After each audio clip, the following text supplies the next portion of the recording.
အားလုံးပဲမင်္ဂလာပါဒီနေ့မှာတော့ကျွန်တော်တို့ broadband ကို beginner level တွေပါအလွယ်ကူဆုံးနဲ့လိုက်ပြီးတော့ဆွဲလို့ရအောင်အလွယ်ကူဆုံးရိုးရှင်းဆုံးနည်းနဲ့ဆွဲပြပေးသွားမှာပဲဖြစ်ပါတယ်ဆိုတော့ကျွန်တော်တို့ illustrator ကိုစပြီးတော့ဖွင့်လိုက်မယ်အဲ့တော့ကျွန်တော်ဒီမှာလိုအပ်တဲ့ဒီ color palette ကလေးတွေကိုယူထားတယ်ပေါ့နော်အဲ့တော့ဒီမှာလည်းကျွန်တော် color code တွေကိုရေးပြထားတယ်တကယ်လို့ဒီမှာမတင်ရှားဘူးဆိုလို့ရှိရင်တော့ကျွန်တော်ရဲ့ Telegram မှာတင်ပေးထားပါမယ်နော်အဲ့တော့ Telegram link ကိုလည်းပဲကျွန်တော်ဒီ video ရဲ့နောက်ဆုံးမှာထည့်ပေးထားမှာဖြစ်ပါတယ်အဲ့တော့ Telegram ကို join ပြီးတော့သိချင်တာအခက်အခဲရှိတာစသဖြင့်ပေါ့နော် Photoshop ပဲဖြစ်ဖြစ် Illustrator ပဲဖြစ်ဖြစ် Graphic Design နဲ့ပဲပတ်သက်တာပဲဖြစ်ဖြစ်စသဖြင့်မေးမြန်းလို့ရပါတယ်ကျွန်တော်ဒီလောက်ကို sharing လုပ်ပေးသွားမှာဖြစ်ပါတယ်နော်အဲ့တော့ကျွန်တော်တို့ဒီမှာလောလောကူကူနဲ့ဆွဲကြမယ်ဆိုတော့အဓိကကျွန်တော်ဒီမှာခဲတံကိုအသုံးပြုသွားမှာပဲဖြစ်ပါတယ်ခဲတံကိုသုံးမယ်ပြီးလို့ရှိရင် pen 2အနည်းငယ်သုံးမယ်ပေါ့နော်ပြီးလို့ရှိရင် direct selection 2သုံးမယ်ဒီလောက်ပဲပေါ့နော်အဲ့တော့ color ဖြည့်ဖို့အတွက် eyedropper 2လေးသုံးမယ်ဒီထက်တစ်ဆင့်ထပ်ပြီးသွားလို့ရှိရင်gradient လေးတွေပြေးမယ်ဆိုလို့ရှိရင်တော့ gradient 2သုံးမယ်ပေါ့နော်ဒီလောက်ပဲဟုတ်ပြီအဲ့တော့ကျွန်တော်တို့က broadband ပုံဆွဲမယ်ဆိုတော့ကျွန်တော် reference ယူမယ် reference ယူဖို့အတွက်ကကျွန်တော်တို့မှာ broadband ပုံလိုတယ်အဲ့တော့ကျွန်တော်ကဒီမှာဒီပုံလေးကိုယူထားတယ်ပေါ့နော်ဒီကောင်လေးကိုသဘောကျလို့ဒါလေးကိုယူထားတယ်အဲ့တော့ကိုကြိုက်တဲ့ပုံကို reference ယူပြီးတော့ဆွဲလို့ရတယ်ကျွန်တော်ကတော့ဒီကောင်လေးကိုသဘောကျလို့ဒါလေးကိုဒီမှာ illustrator တွေကိုဆွဲထည့်လိုက်တယ်အဲ့တော့ site ကဒီမှာဒါကြီးနေတယ်ဒါမျိုးဆိုလို့ရှိရင်ဒီ transform နဲ့မှာ site ကိုသွားပြီးတော့ပြင်လိုက်မယ် okay ဒါမျိုးလေးရလာပြီအဲ့တော့ကျွန်တော်တို့ဓာတ်ပုံတွေကို illustrator တွေကိုဆွဲထည့်လိုက်လို့ရှိရင်ဒီလိုချက်ချက်ကကြီးပြနေတယ်ဒါဆိုလို့ရှိရင်ကျွန်တော်တို့ဒီမှာ embed ဆိုတာရှိတယ်နော် embed ဆိုတာရှိတယ်ဒီကောင်လေးကိုနှိပ်လိုက်ရုံပဲဒါဆိုလို့ရှိရင်သူ့ရဲ့ဒီချက်ချက်ကကြီးပျောက်သွားလိမ့်မယ်အဲ့တော့ကျွန်တော်တို့စပြီးတော့ဆွဲမယ်သူ့ကိုဘာနဲ့ဆွဲမလဲခဲနဲ့ဆွဲမှာအဲ့တော့ခဲနဲ့ဆွဲမယ်ဆိုတော့သူ့ကိုကျွန်တော်တို့ setting ချိန်ပေးမယ်ဒီမှာခဲတယ်နော်အဲ့တော့ဒီခဲနဲ့ပေါ်မှာကျွန်တော် click နဲ့ချက်နှိပ်လိုက်လို့ရှိရင်သူ့ရဲ့ option 2 ပေါက်ကလေးကြာလာလိမ့်မယ်အဲ့တော့ဒီမှာဆိုလို့ရှိရင်ဒီမှာ accurate ရှိတယ်ဘယ်ဘက်မှာ accurate ရှိတယ်ညာဘက်မှာ smooth ရှိတယ်ဘယ်ဘက်က accurate ကကျွန်တော်တို့ဆွဲတဲ့ပုံစံအတိုင်း 99% သူကoutput ထုတ်ပေးမှာဖြစ်တယ်အဲ့တော့တကယ်လို့ကျွန်တော်ဒီဘက်ကိုညာဘက်ကိုသွားလေ smooth ဖြစ်လေပေါ့နော်တကယ်လို့ကျွန်တော်တို့လက်ကဆွဲရင်းနဲ့တုံသွားတာဘာညာရှိခဲ့ရင်တော့မှသူကပြည့်ဖြစ်အောင်လို့သူ့ရဲ့ option လောက်ဆောင်ပေးတယ်ပေါ့နော်အဲ့တော့ကျွန်တော်တို့ကဒီမှာကြားချလိုက်မယ်ပေါ့နော်တော့ဒီအလဲလေးမှာထားလိုက်မယ် smooth လည်းမကြဒီ accurate လည်းမကြနော်အဲ့လေးမှာထားလိုက်မယ်ပြီးလို့ရှိရင် channel setting ကတော့ဒီတိုင်းပဲထားမယ် okay ပေါ့နော်အဲ့တော့ကျွန်တော်ဒီမှာ can လေးယူပြီးသွားပြီဆိုတော့ဒီပုံစံလေးအတိုင်းကျွန်တော်လိုက်ဆွဲမယ်အဲ့တော့ ED မျိုးတူစရာတော့မလိုဘူးဘာလို့လဲဆိုတော့ pan ပုံတွေအမျိုးမျိုးရှိနိုင်တာဖြစ်တဲ့အတွက်ပေါ့နော်အဲ့တော့ကျွန်တော်ဒီမှာစပြီးတော့ဆွဲမယ်ကျွန်တော်ကဒီမှာ mouse ကလေးနဲ့ပဲဆွဲမယ်ပေါ့နော်အဲ့တော့ pan တွေပါရှိတဲ့လူကလည်း pan တွေပါနဲ့လိုက်ဆွဲပေါ့နော်အဲ့တော့ဒီမှာဆွဲပြီးအဲ့တော့ကျွန်တော်ကဒီလိုလေးဆွဲလိုက်တယ်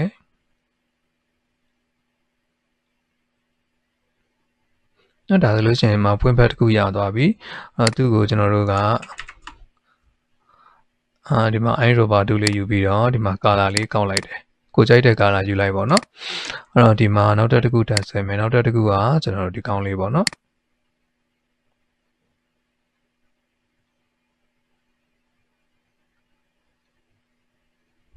အဲ့တော့သူ့ကိုလည်းပဲကျွန်တော်တို့ eyedropper 2လေးနဲ့ဒီမှာ color ကောက်လိုက်ပြီเนาะဒါဆိုလို့ရှိရင်ဒီလိုမျိုးလေးရသွားပြီဒီလိုမျိုးလေးရသွားပြီအဲ့တော့ပြီးတော့မှကျွန်တော်ဒီအောက်ကဒီကောင်လေးကိုဆွဲမယ်เนาะဒီကောင်လေးကသူကဒီလိုပုံစံမျိုးလေးလာမယ်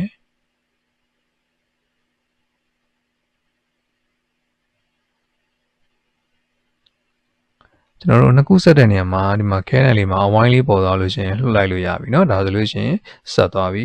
အဲ့တော့ကျွန်တော်ကဒီမှာ color လေးကိုဒါလေးထည့်လိုက်တယ်ဒါဆိုလို့ရှိရင်ကျွန်တော်တို့ဒီမှာ broadband လေးတစ်ပွင့်ရသွားပြီเนาะ broadband လေးတစ်ပွင့်ရသွားပြီအဲ့ဒါဆိုရင်ကျွန်တော်ဒီမှာဒီပေါ်မှာတင်ထားလိုက်မယ်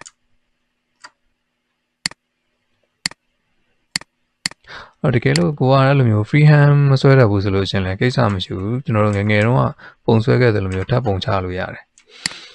အဲ့တော့ကျွန်တော်တို့ဒီမှာဒီကောင်လေးကိုဒီပေါ်မှာထပ်ဆွဲမယ်ဆိုတော့သူ့ကိုမှတ်လို့အောင်လို့ကျွန်တော်တို့ကသူ့ကိုလော့ချပေးဖို့လိုတယ်ကျွန်တော်တို့ဖိဆွဲရင်းနဲ့ဒီကောင်ကရွေ့သွားတတ်တယ်လေအဲ့တော့သူ့ကိုရွေ့မသွားအောင်လို့ကျွန်တော်တို့ကလော့ချမယ်ဆိုတော့ control ရဲ့2ရဲ့ကိုနှိပ်ပေးလိုက်လို့ရှိရင်သူဒီမှာရွှေ့လို့မရတော့ဘူးသူလော့ချသွားပြီတကယ်လို့ကျွန်တော်တို့ကသူ့ကို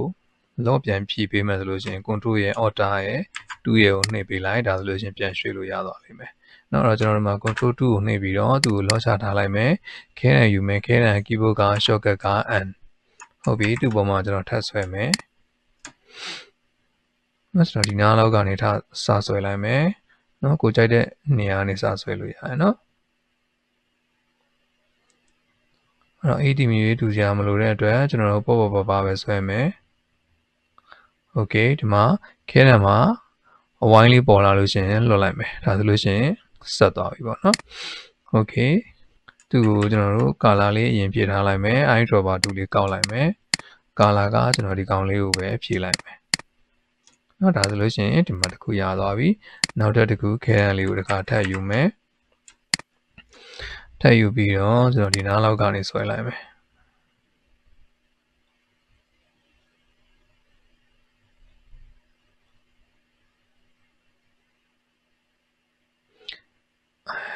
တွန်းပုံစံလေးလဲလိုက်ဆွဲမယ်ပေါ့နော်အော်ဒီနားမှာသူကနှစ်ထပ်ကလေးဆွဲလို့ရတယ်တစ်ထပ်ပဲဆွဲခြင်းလဲဆိုလို့ရှိရင်လည်းရတာပဲเนาะကိုအဆင်ပြေတယ်လို့ဆွဲဟုတ်ပြီဒါဆိုလို့ရှိရင်သူ့ကိုလည်းပဲကျွန်တော်တို့ eye dropper 2နဲ့ color လေးကောက်လိုက်မယ်နော်ဒါဆိုရင်လိုလေးရသွားပြီကျွန်တော်ဒီကောင်လေးကိုကျွန်တော်တို့နောက်တစ်ထပ်ပြီးတော့ဆွဲခြင်းနဲ့မဆွဲလဲပဲရတယ်เนาะအသေးစိတ်မလုပ်ဘူးဆိုလို့ရှိရင်တော့ထပ်မဆွဲလဲအဆင်ပြေတယ်ကျွန်တော်ကဒီမှာနောက်ထပ်ဆွဲပေးလိုက်တယ်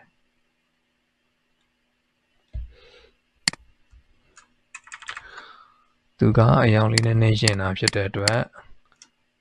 သူ့ကိုကျွန်တော်ကဒီအယောင်လေးယူလိုက်မယ်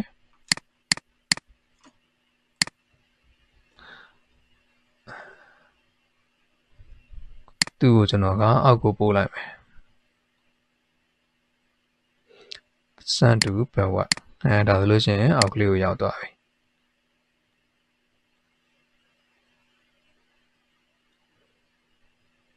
ဒါဆိုရင်အောက်ကလေးကိုရောက်သွားပြီအဲ့တော့ပြီးသွားရင်ကျွန်တော်ဒီကောင်လေးကိုဆက်ပြီးတော့ဆွဲမယ်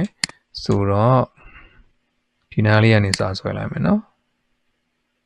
ကိုကြိုက်တဲ့နေရာကနေဆွဲလို့ရတယ်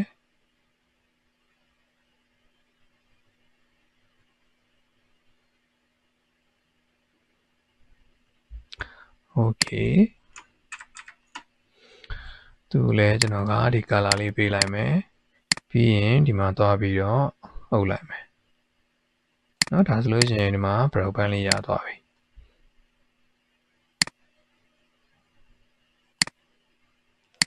brow band လေးတစ်ပွင့်ရသွားပြီပြီးတော့လို့ရှိရင်ကျွန်တော်ဒီဘက်ကကောင်လေးကိုတစ်ခါထပ်ဆွဲမယ်ခဲတံလေးကိုပဲယူမယ်ခဲတံလေးကိုယူပြီးတော့ဒီဘက်ကပွင့်ဖက်ကလေးကိုကျွန်တော်အရင်ဆွဲလိုက်တယ်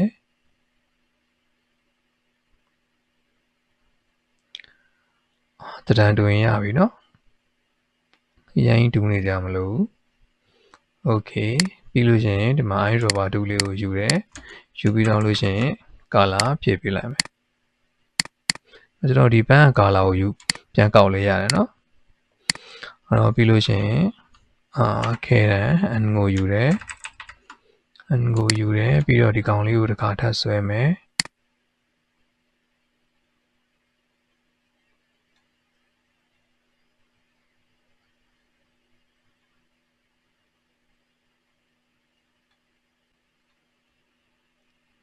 โอเคသူ့ကိုလည်းကျွန်တော်တို့ဒီမှာ eye dropper တွေယူပြီးတော့ color လေးကောက်ပေးလိုက်မယ်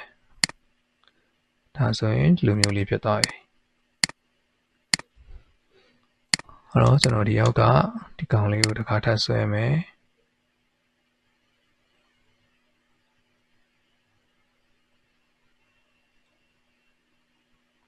โอเคသူ့ကိုစိမ်းအောင်လေးချဲလိုက်မယ်ပြီးရင်ဒီမှာလာပြီးတော့ဒီမှာလာပြီးတော့ကျွန်တော်အုပ်လိုက်မယ်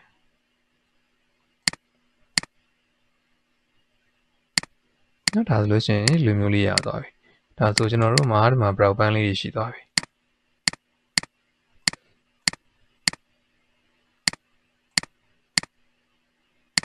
နော် brow band လေးရှိသွားပြီအဲ့တော့ကျွန်တော်တို့ပွင့်ခတ်ကလေးဆွဲမယ်နော်ပွင့်ခတ်ကလေးဆွဲမယ်ဆိုတော့သူ့ကိုကျွန်တော်တို့ဒီပြင်လေးမှာလို့လက်ဖြစ်အောင်ပေါ့နော် ထုတ်ထားလိုက်မယ်ကျွန်တော်တို့ဒီညာရန်လေးပေါ့နော်ယူရန်လေးကကျွန်တော်ပန်တူးလေးနဲ့ဆွဲမယ်ပန်တူးလေးနဲ့ဆွဲမယ်ဒီမှာကျွန်တော်တို့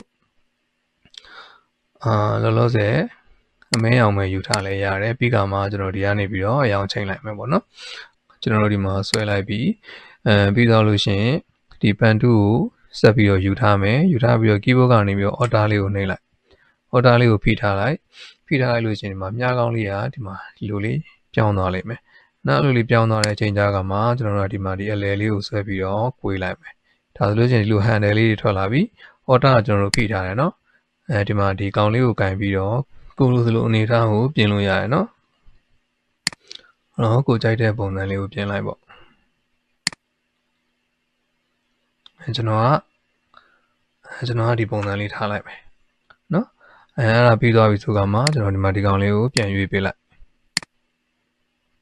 နော်ပြီးတော့လို့ရှိရင်သူ့ကို site လေးကိုနည်းနည်းလေးကြည့်လိုက်မယ်9လောက်ဖြစ်ပေါ့နော်အဲ့တော့ site လေးကိုကြည့်မယ်ကြည့်ပြီးတော့လို့ရှိရင်ကျွန်တော်ဒီမှာဒီ uniform ဆိုတာလေးရှိတယ်အဲ့ဘေးကဒီမြားကောင်းလေးကိုဆွဲချလိုက်ပြီးတော့လို့ရှိရင်ဒီမှာအချုံလေးနော်အဲ့ကောင်လေးကိုရွေးပေးလိုက်ဒါဆိုလို့ရှိရင်ဒီမှာပြောင်းပြန်ဖြစ်နေတယ်ကိစ္စမရှိဘူးသူ့ကို select လေးတစ်ချက်ပေးထားဒီ stroke ဆိုတဲ့ထဲကိုဝင်လိုက်ဒီမှာဒီကောင်လေးကိုနှိပ်ပေးလိုက်ဒါဆိုလို့ရှိရင်ပြောင်းပြန်နေပြီးတော့အတက်ဖြစ်သွားလိမ့်မယ်နော်နည်းနည်းလေးသေးတယ်ထင်လို့ရှိရင်ကျွန်တော်တို့ site လေးနည်းနည်းလေးကြီးထားလိုက်မယ်ပြီးလို့ရှိရင်ကျွန်တော် object တွေကိုဝင်မယ်ဝင်ပြီးတော့လို့ရှိရင် expand PRN လုပ်ပေးလိုက်မယ်နော် expand PRN လုပ်ပေးပြီးဆိုခါမှကိုကြိုက်တဲ့ color လေးကိုထည့်လိုက်မယ်နော်ကိုလိုချင်တဲ့ color ကိုထည့်လိုက်မယ် okay ပြီးသွားပြီဆိုလို့ရှိရင်ဒီအပွင့်လေးတွေကိုကျွန်တော်ဒီညာရန်လေးမှာထည့်မယ်ဆိုတော့သူတို့ကိုကျွန်တော်တို့ copy ကူးလိုက်တာเนาะကျွန်တော် auto ပြန်ပြမယ် delete လိုက်မယ်เนาะဒီကောင်ကို select ပေးလိုက်တယ် keyboard ကနေပြီး auto ကိုဖိပြီးတော့ဆွဲလိုက်တာเนาะပြီးသွားရင်เนาะကျွန်တော်ဒီမှာ shift order ကိုဖိပြီးတော့ဆွဲချုံလိုက်တာကိုလိုချင်တဲ့အနေထားလေးပေါ့เนาะ okay ကျွန်တော်ဒီမှာဒီလောက်ထိအောင်ဆွဲချုံလိုက်ပြီးတော့လို့ရှိရင်သူ့ကိုလည်းကျွန်တော်တို့ copy ကူးမှာเนาะ order ကိုဖိပြီးတော့ဆွဲလာတယ်ဒီမှာ လိုက်တက်မှာเนาะ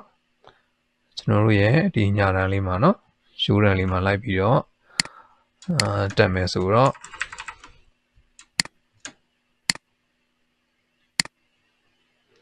ကြည့်ကောင်းအောင်ပေါ့เนาะနည်းနည်းလေးကျွန်တော်လှည့်လိုက်တယ်အဲ့တော့ကျွန်တော်ဒီမှာဒီပွင့်ချက်ကလေးတွေအောက်ကဒီ same bug ကလေးကိုselect ပေးထားမယ်เนาะ select ပေးထားပြီးလို့ချင်းခဲတန်းကိုယူမယ်ခဲတန်းကိုယူပြီးလို့ချင်းကျွန်တော်ဒီမှာသူ့ရဲ့အနာဒီအနာလေးကနေကပ်ပြီးတော့ဆွဲမယ်ဒီမှာလိုက်ရောညီထွေထွေလေးပြအောင်ပေါ့เนาะ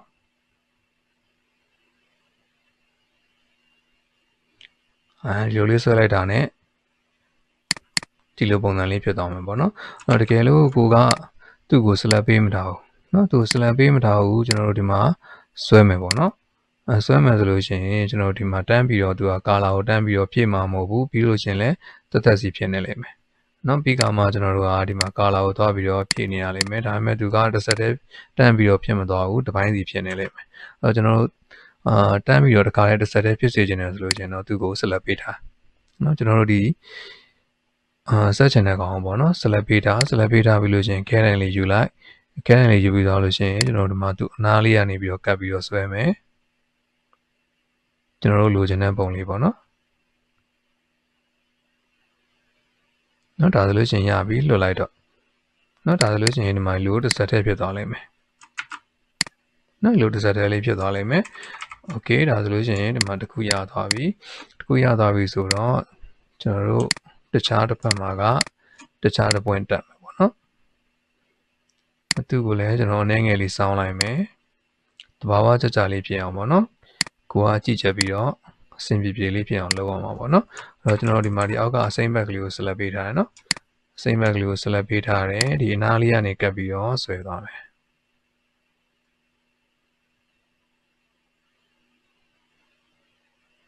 โอเคဒါဆိုလို့ရှိရင်ရသွားပြီဒီမှာကျွန်တော်နည်းနည်းလေးလွတ်သွားတယ်တော့သူ့ကို select မှတ်ပြီးတော့နည်းနည်းလေးကပ်ပေးလိုက်မယ်နော်โอเคဒါဆိုလို့ရှိရင်ဒီလိုမျိုးလေးရလာပြီအဲ့တော့သူ့ကိုနောက်ထပ်လည်းပဲကျွန်တော်ထပ်ပြီးတော့ဒီတခါဒီပွင့်လေးကိုသုံးမယ် order ကိုဖိပြီးတော့ copy ကူးလာမယ်နော်သူ့ကိုလည်းဒီမှာလိုလေးလှည့်လိုက်မယ်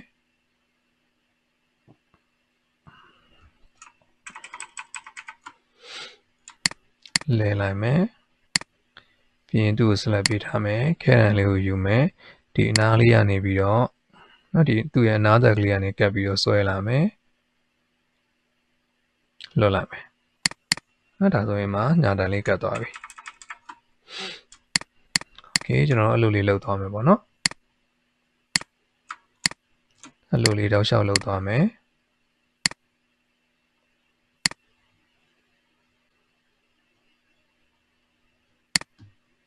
ဆက်လက်ပေးမယ်ခဲတံလေးကိုယူမယ်မြင်ကွင်းလေးကျဲသွားအောင်ဒါ control နဲ့အပေါင်းနဲ့နှိပ်တာနော်zoom out ပြန်လို့ရှိရင် control နဲ့ minus နဲ့ zoom in ပြန်ဝင်ခြင်း control နဲ့ plus နဲ့နော် okay ပြီးတော့ရင်ကျွန်တော်တို့ဒီမှာဒီအနားလေးကနေပြီးတော့အနားကက်ကလေးကနေပြီးဆွဲမယ် okay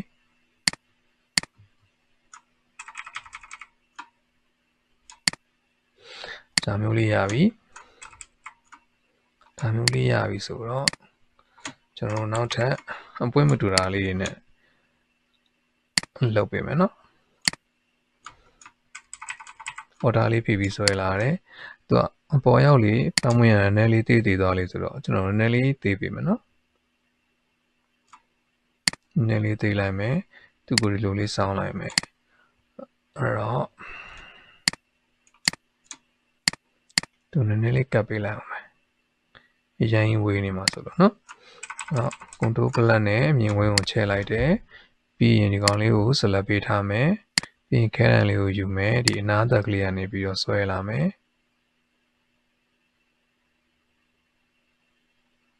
โอเคဒါဆိုရင်ရသွားပြီတခုရသွားပြီနောက်ထပ်တစ်ခုကကျွန်တော်ဒီကောင်လေးကိုသုံးမယ်သူ့ကိုဒီမှာလဲလိုက်မယ်သေးပေးလိုက်မယ်ဒီအပွင့်နဲ့ရွယ်လူလောက်ကလေးဖြစ်အောင်သေးပေးလိုက်မယ်အနားလေးကိုနည်းနည်းလေးကပ်မယ်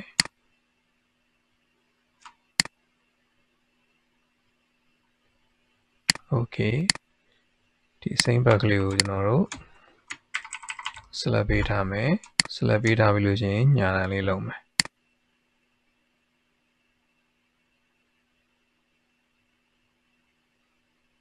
โอเคဒီမှာအရင်ပိန်သွားတယ်ဆိုလို့ချင်းကျွန်တော်ပြင်လို့ရတယ်เนาะဒါကကျွန်တော်တို့ဒီမှာ direct selection tool လေးကိုယူပြီးတော့ဒီမှာဒီကောင်လေးတွေကိုဒီမှာဒီအရင်လေးတွေကိုကန်ပြီးတော့ဒီလိုဆွဲပြီးတော့ကားလို့ရတယ်เนาะဖောင်းဖောင်းလေးပြန်လို့ခြင်းတယ်ဆိုလို့ရှိရင်အဲ့လိုလေးပြန်ကားလို့ရတယ်เนาะအဲ့တော့ဒီမှာကနည်းနည်းလေးဟသွားတယ်ကိစ္စမရှိဘူးသူ့ကို selection လေးပေးပြီးတော့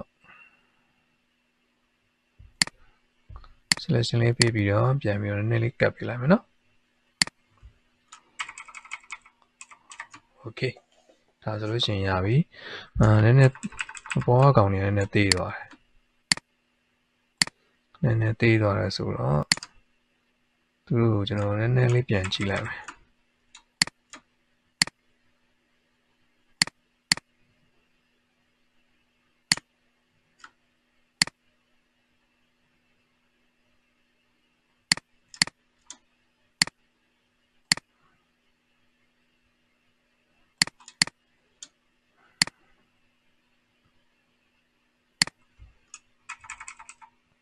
နော်ဒီမှာဒါမျိုးလေးရသွားပြီ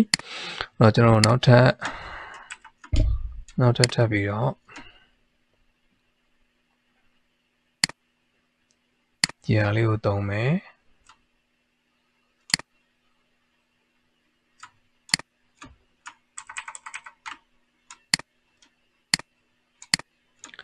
ဒီအပွင့်နဲ့ချိန်လိုက်မယ်ဒီအပွင့်တန်းနည်းနည်းသေးအောင်ကျွန်တော်တို့ခြုံလိုက်မယ်နော်ခြုံတာကျွန်တော် order sheet ကိုဖိပြီးတော့ခြုံတယ်နော်အဲ့တော့ဒီမှာ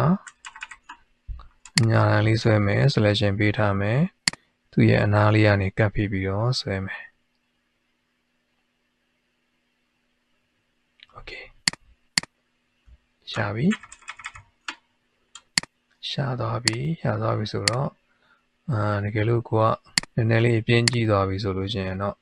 ဒီလုပ်ပြီးသားအကောင့်လေးတစ်ခုကို selection ယူလိုက်ပေါ့ selection ယူပြီးတော့ order လေးကိုဖိပြီးတော့ဆွဲလိုက်ပြီးရင်ဒီမှာလာပြီးတော့ site ကလေးချိန်ပြီးတော့ဒီမှာလာပြီးတော့ကပ်ပေးလိုက်မယ်နော်အဲ့တော့ကျွန်တော်ကတော့ဒီလောက်ပဲကပ်ပြရတော့မယ်ဒီထိပ်မှာကျွန်တော်အဖူးလေးတွေတက်လိုက်မယ်အဖူးလေးတွေကလည်းလွယ်တယ်ကျွန်တော်အဖူးလေးတွေကိုဘယ်လိုလုပ်မလဲဆိုလို့ရှိရင်ဒီမှာ ellipse tool လေးပေါ့နော်ကျွန်တော်ဒီမှာ ellipse tool လေးကိုယူလိုက်တယ်ယူပြီးတော့လို့ရှိရင် color လည်းကျွန်တော်ဒီမှာအစိမ်းရရွေးပြီးသားအဲ့တော့ဒီမှာစဝိုင်းလေးကိုဆွဲလိုက်တယ် order sheet ကိုဖိပြီးဆွဲလိုက်တယ်ပြီးတော့လို့ရှိရင်နောက်ထပ်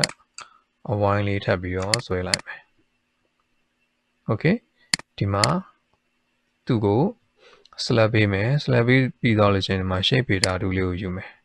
နော် shape beta tool လေးကိုယူပြီးတော့ keyboard ကနေပြီး order ကိုဖိထားမယ်ဒီမလိုအပ်တဲ့ကောင်တွေကို click နှိပ်လိုက်ဒါဆိုလို့ရှိရင်ကျွန်တော်ဒီမှာအဖူးလေးရသွားပြီနော်ဒီမှာအဖူးလေးရသွားပြီအဲ့တော့အဖူးလေးကကျွန်တော်တို့အဖူးကအရင်ချုံကြီးဖြစ်နေတယ်အရင်ချုံကြီးဖြစ်နေတယ်ဆိုလို့ရှိရင်ကိစ္စမရှိဘူးကျွန်တော်ဒီ take ကလေးကိုနည်းနည်းလေးတုံးပေးလို့ရတယ်အဲ့ဒါကဒီမှာ direct selection tool နဲ့ပြင်တာအဲ့တော့ဒီ take ကလေးကိုဒီလိုလေးဆွဲလိုက် direct selection tool လေးနဲ့နှိပ်လိုက် take ကလေးကိုပြီးလို့ရှိရင်နည်းနည်းလေးနော်ဒီအောက်ကကောင်လေးရအောင်နည်းနည်းလေးထားလိုက်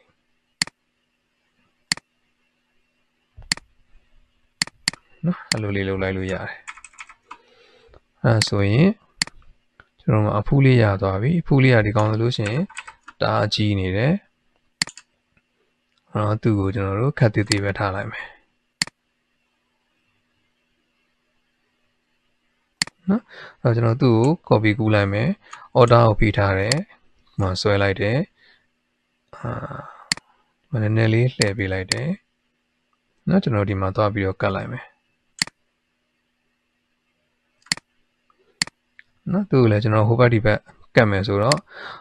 ဒီအဆောင်တိုင်းလေးလိုချင်တယ်ဆိုလို့ရှိရင်သူ့ကိုဒီမှာတစ်ချက် select ဝင်အောင် click နှိပ်လိုက်ပြီးလို့ရှိရင် right click transfer ရနေပြီးတော့ reflect ပြီးရင် copy လို့ပြောလိုက်ဒါမျိုးလေးပေါ့နော်ပြီးလို့ရှိရင်တော့နှစ်ခုကို select ပေးမယ်နှစ်ခုကို select ပေးတာဒီဘက်ကို select ပေးတယ်ပြီးလို့ရှိရင် keyboard က shift ကိုဖိတာနောက်တစ်ခုကို select ပေးတယ်ပြီးလို့ရှိရင်ကျွန်တော် order လေးကိုဖိပြီးတော့ဆွဲချလိုက်နော်နောက်တစ်ခါထပ်ပြီးတော့ဒီအောက်မှာကျတော့ကျွန်တော်နည်းနည်းလေးသူ့ကိုကြည့်ပေးလိုက်မယ်နော် order လေးကိုဖိပြီးတစ်ခါထပ်ပြီးဆွဲချတယ်ဒီအောက်မှာလည်းကျွန်တော်သူ့ကိုနည်းနည်းလေးကြည့်ပေးလိုက်မယ်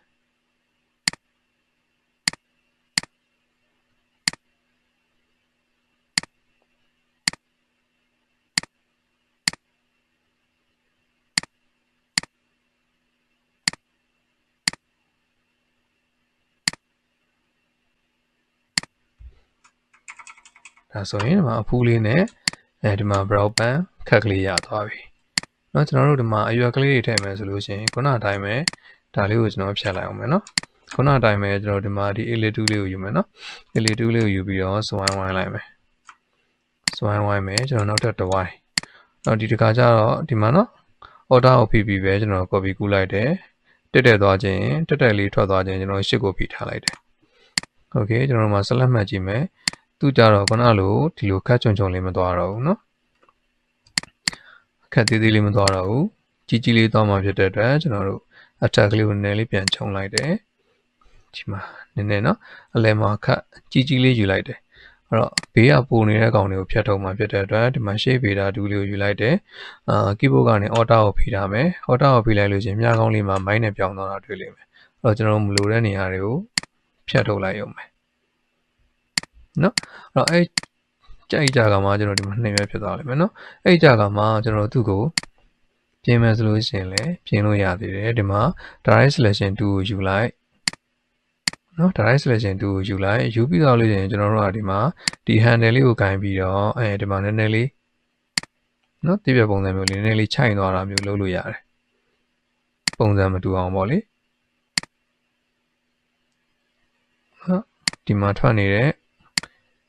ဒီမှာထွက်နေတဲ့ handle လေးကိုကင်ပြီးတော့နော်ကိုလိုသလိုစောင်းလို့ပြုလို့ရတယ်နော်ခက်သေးသေးလေးဖြစ်အောင်လုပ်လို့ရတယ်ဒီမှာကိုလိုသလိုပေါ့နော်โอเคဒါဆိုလို့ရှိရင်ပုံစံမတူတဲ့အရွက်ကလေးနှစ်ခုရသွားပြီ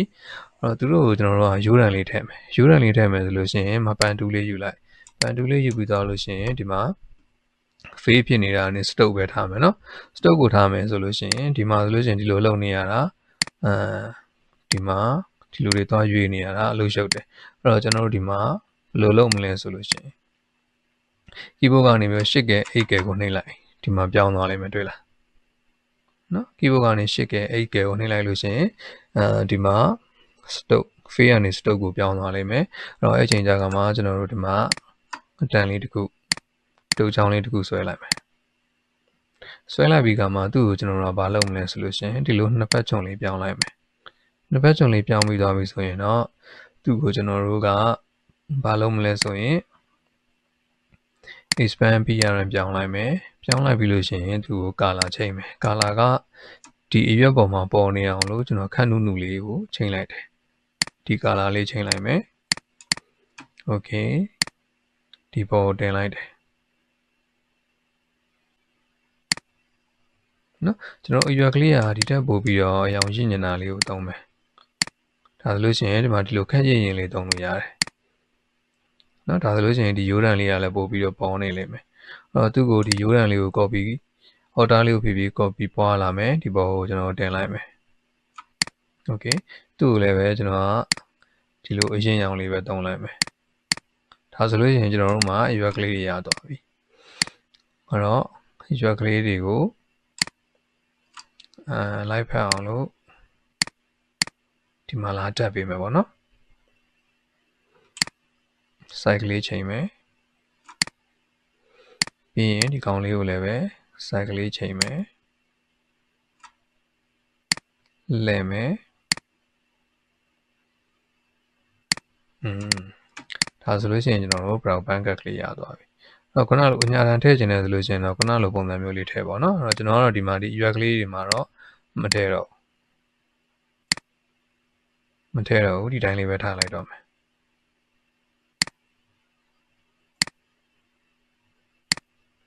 နော်ဒါဆိုလို့ရှိရင်တော့ကျွန်တော်တို့ရဲ့ brown band လေးရသွားပြီအဲ့တော့ဒီကောင်ကတော့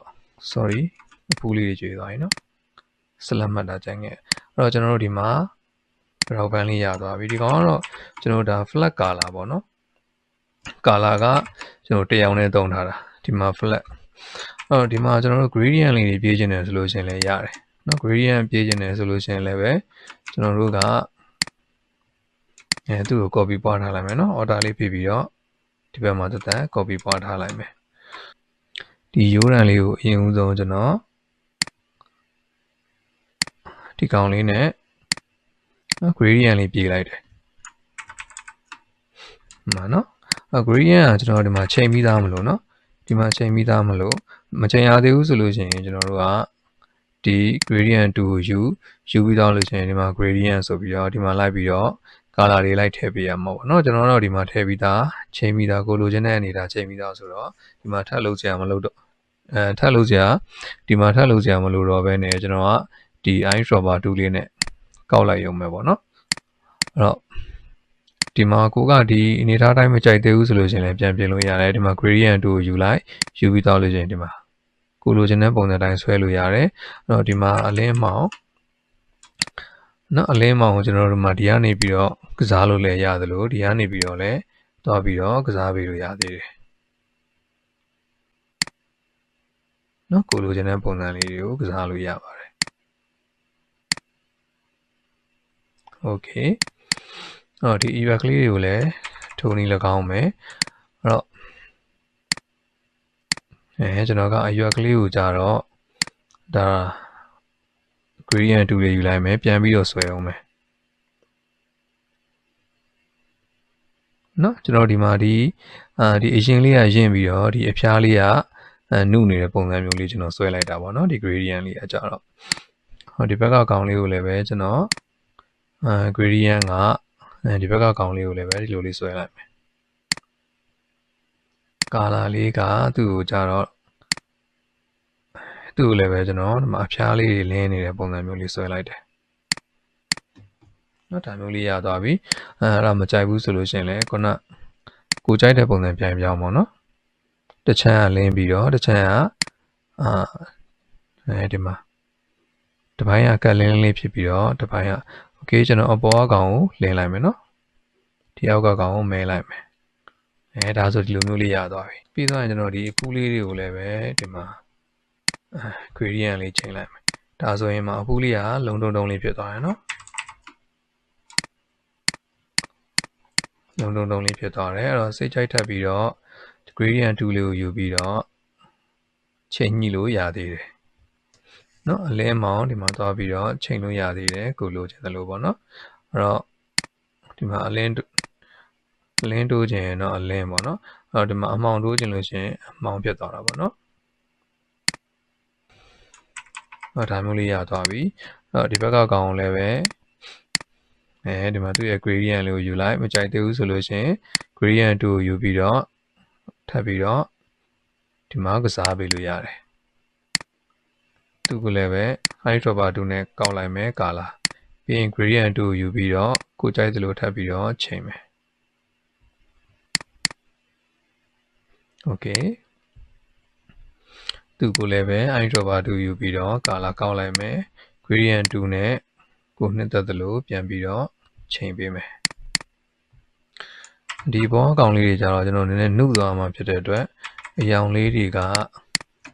နည်းနည်းစိမ့်ဖက်ဖက်အယောင်လေးတွေတုံးလိုက်မယ်နော် selection ပေးထားတယ်သူ့ကိုကြတော့ကျွန်တော်ဒီမှာဒီကောင်လေးတုံးလိုက်တယ်နော်စိမ့်ဖက်ဖက်ကာလာမျိုးလေးဖြစ်သွားတယ်ဒီကောင်လေးကိုလည်းပဲကျွန်တော်ဒါလေးတုံးကျင်တယ်လူလေးဖြစ်သွားတာပေါ့နော်သူ့ကိုကြတော့ဒီကောင်ပဲတုံးမယ်သူ့ကိုကြတော့ဒီကောင်လေးပဲတုံးလိုက်မယ်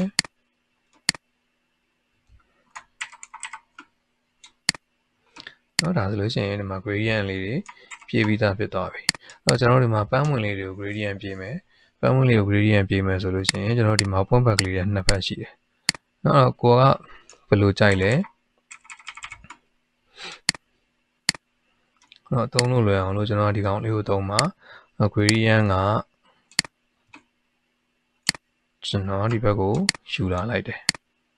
ဟောဒါလေးဖိပြီးယူလာလိုက်တယ်နော်အဲ့တော့နော်ဒီ point back လေးကိုဆက်လက်ပေးလိုက်တယ်ပြီးတော့လို့ရှိရင်ဒီမှာဒီကောင်လေးနဲ့ယူလိုက်တယ်နော်ကာလာကောက်လိုက်တယ်ကာလာကောက်ပြီးကမှကိုလိုသလိုပြန်ဆွဲမယ်ကျွန်တော်ကဒီအရင်လေးမှာရင့်ပြီးတော့ဒီအပေါ်ပိုင်းလေးကိုနှုတ်သွားတဲ့ပုံစံမျိုးလေးအလင်းဒီပွင့်ချက်အဖျားလေးတွေကိုအလင်းရိုက်နေတဲ့ပုံစံမျိုးလေးကျွန်တော်အရောင်ထည့်လိုက်မယ်ကာလာထည့်လိုက်မယ်နော်ဒါမျိုးလေးရသွားပြီကျွန်တော်ဒီအောက်ကကျွန်တော်ဒီအစိမ့်ပန်နာလေးမှာအရောင်လေးရင့်ပြီးတော့ဒီပေါ်အရောင်လေးနှုတ်သွားမယ်နော်ဒီကောင်ကြတော့လည်းပဲကျွန်တော်တို့သူ့အတိုင်းပဲလုပ်မယ်ပြီးတော့မှကျွန်တော်တို့ကိုလိုသလိုကာလာပြန်ပြင်ပေးမယ်နော်ဒီကနေပြီးတော့အရောင်ရင့်လာမယ်သူ့လည်းအဖျားလေးတွေကိုနှုတ်ထွက်သွားမယ်အဲ့လိုပုံစံလေးမျိုးလေးပေါ့နော်ကိုကြိုက်သလိုမကာလာလေးတွေကိုထည့်လို့ရတယ်ဒီမှာဆိုလို့ရှိရင်လည်းဒီကောင်လေးကိုလည်းပဲကျွန်တော် gradient ထည့်မယ်အဲ့တော့ဒီမှာဆိုလို့ရှိရင်ဒီကနေသွားယူလို့ရတယ်ဒီမှာ gradient ထည့်ပြီးသားနော်ဒါမှမဟုတ်လို့ရှိရင်ကျွန်တော်ဒီရောင်လေးကြိုင်ဒီရောင်လေးယူလို့ရတယ်နော်ကိုကြိုက်သလိုယူလို့ရတယ်အဲ့တော့လိုကောက်ပြီးကမှကျွန်တော်တို့ကဒီ gradient 2ကိုယူပြီးသွားတော့ယူပြီးကမှဒီလိုပြန်ပြင်လို့ရသေးတယ်ဒီမှာအလင်းအမှောင်စိတ်ကျဲဒီလိုမျိုးလေးညှိလို့ရတယ်နော်ဒါဆိုလို့ရှိရင်တော့ gradient လေးဆိုရင်တော့ color လေးကပို့ပြီးတော့ကြွားသွားတာပေါ့နော်နော်ဒီကောင်က gradient 2လေးထည့်ပြထားတာဒီမှာ gradient ဒါ gradient ပြေးထားတဲ့အကောင်ဒါကတော့ရိုးရိုးကျွန်တော်တို့flat pattern ပေါ့နော်ဟုတ်ပါပြီအဲ့တော့ကျွန်တော်တို့ဒီမှာအလွယ်ကူဆုံးဆွဲပြတဲ့နီးမှာတော့ကျွန်တော်တို့ဒီမှာရိုးရိုး color flat color ဖြည့်တာနဲ့ gradient color ဖြည့်တာလောက်ပဲပေါ့နော်အဲ့တော့ကျွန်တော်တို့ဒီမှာ pattern ပုံစံမျိုးထည့်တာကတော့မပြောတော့ဘူး ဗီဒီယိုလည်းအရင်ရှည်သွားတာဖြစ်တဲ့အတွက်ပေါ့နော်ဒီကောင်လေးကိုလိုက်ဆွဲကြည့်ပါမရလို့ရှိရင်ကျွန်တော်ရဲ့ဒီ Telegram လေးမှာလာပြီးတော့မေးလို့ရတယ်လိုက်ဆွဲကြည့်လို့အဆင်ပြေတယ်ဆိုလို့ရှိရင်လည်းဒီကျွန်တော်ပို့ရဲ့အောက်မှာဆွဲပြီးသားလေးတွေဆွဲထားတဲ့ပုံလေးတွေကို comment မှန်ပေးလို့ရှိရင်တော့ဒါကျွန်တော်တို့အများကြီးအားတက်စရာပေါ့နော်โอเคအားလုံးပဲအဆင်ပြေကြလိမ့်မယ်လို့မျှော်လင့်ပါတယ်เนาะကျွန်တော် Telegram link လေးပေးထားမယ် Telegram link လေးကို join ထားပါဒီ color code ကလေးလည်းတင်ပေးထားမယ်တခြားမသိတာလေးတွေရှိတယ်အခက်အခဲလေးတွေရှိတယ်ဆိုလို့ရှိရင်လည်းလာပြီးတော့မေးမြန်းလို့ရပါတယ်ကျွန်တော်ဒီလောက်ကို share ရင်းလုပ်ပေးသွားပါမယ်အားလုံးကိုကျေးဇူးတင်ပါတယ်